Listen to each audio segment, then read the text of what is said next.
There are P plus Q different books on different topics in mathematics where P is not equal to Q if L is equal to the number of ways in which these books are distributed between two students X and Y such that X get P books and Y get Q books. Capital M is equal to the number of ways in which these books are distributed between two student X and Y such that one of them get P books and another get Q books. Capital N is equal to the number of ways in which these books are divided into two groups of P books and Q books then. So let's see how we will solve this problem. तो पहले मैं question के part को आपको समझा देता हूँ कि क्वेश्चन क्या है.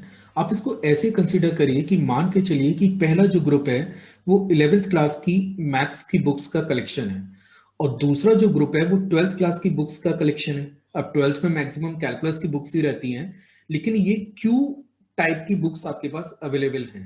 मतलब they are C1, C2, C3, C4 और up to CQ. 11th class के टॉपिक की बात करें तो जैसे अलजेब्रा है, ट्रिग्नोमेट्री है या फिर कोऑर्डिनेट है. अब इसमें भी पैराबोला पे अलग बुक है, एलिप्स पे अलग बुक है. तो इस टाइप की पी बुक्स आपके पास अवेलेबल है. टोटल बुक्स की बात करें तो they R P plus Q books.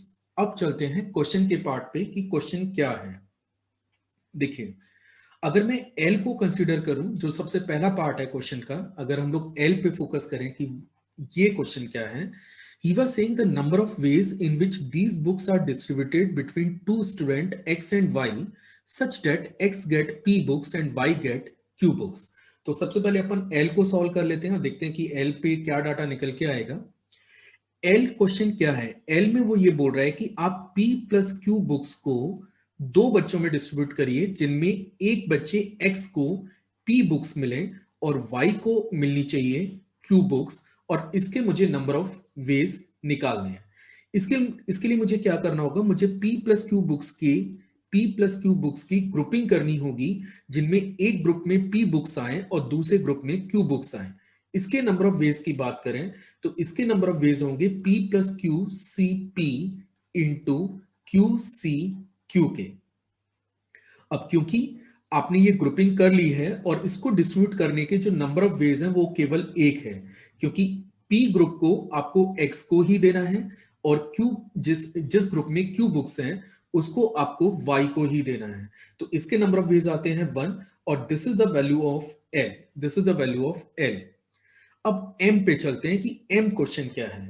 M question में उसने ये बोला है कि आप the number of ways in which these books are distributed between two student X and Y such that one of them get P books and another get Q books. मतलब किसी को भी P मिल सकती है, किसी को भी Q मिल सकती है. तो ग्रुपिंग तो आपने ऑलरेडी यहाँ पे कर ही ली है, लेकिन अब इसके डिस्ट्रीब्यूशन के नंबर ऑफ वेज 1 ना होके 2 होंगे. मतलब P को आप X को दे दीजिए और जैसे मैं यहाँ पे अगर M को स्टडी करूं तो दो केसेस पॉसिबल हैं. आप P बुक्स X को दीजिए, Q बुक्स Y को दीजिए, या फिर Q बुक्स X को दीजिए और P बुक्स Y को दीजिए. तो इसके जो नंबर ऑफ वेज आएंगे they are P plus Q C P into Q C Q into 2 and this is the value of M, है ना. ये आपके पास M की वैल्यू हो गई. अब चलते हैं N पे कि N क्या है. जो थर्ड पार्ट है क्वेश्चन का, जो क्वेश्चन का थर्ड पार्ट है, इसको अगर अपन देखें तो ये क्वेश्चन है the number of ways in which these books are divided into groups of P books and Q books.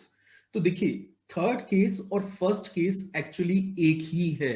आपने यहाँ पे ग्रुपिंग की थी, इस पहले केस में पहले ग्रुपिंग किया था और इसके डिस्ट्रीब्यूशन के जो नंबर ऑफ वेज थे वो एक ही वेज था, है ना. तो केवल ग्रुपिंग किया और आपने डिस्ट्रीब्यूट कर दिया. और थर्ड केस में क्या कर रहे हैं, आपको केवल ग्रुपिंग करनी है. तो ग्रुपिंग के नंबर ऑफ वेज आएंगे P plus Q C P into Q C Q. Reason P is not equal to Q. Unequal distribution है तो इसलिए आपको इसमें अलग से फैक्टोरियल 2 से डिवाइड करने की जरूरत नहीं पड़ेगी, और ये फर्स्ट केस में भी था. तो यहां पे आप देख सकते हैं कि जो L है और ये जो N है ये तो सेम ही है. L और N तो सेम ही है. हाँ, M L और N का डबल है, यानी कि आप फाइनली कमेंट कर सकते हैं कि 2L बराबर M is equal to 2 times of N के.